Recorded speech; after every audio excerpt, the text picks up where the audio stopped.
Good morning. On Myanmar, the High Commissioner warmly welcomes the release on Sunday of a second wave of 83 prisoners on Myanmar's New Year by Presidential Amnesty. The released prisoners include land activist Now On La, who had been jailed 6 times for various peaceful protests.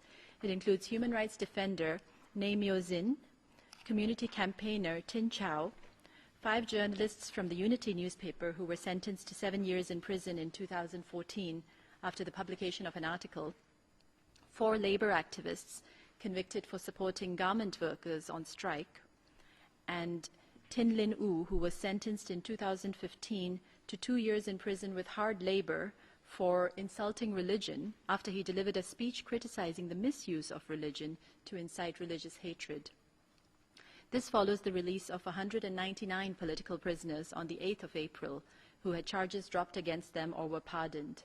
And that included students who were facing a prolonged trial following a protest against the national education law in March 2015.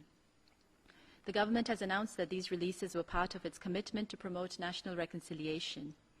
President U Tin Chow also stated in his New Year address that sustained efforts would be made in the future to prevent those who act legally for political causes or for their own conscience from being imprisoned.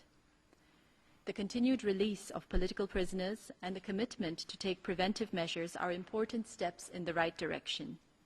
We encourage the government to build upon such human rights gains to ensure that all the people of Myanmar enjoy their fundamental freedoms. In doing so, we encourage the government to ensure that all those who have been arbitrarily detained, including in remote areas, are also promptly released.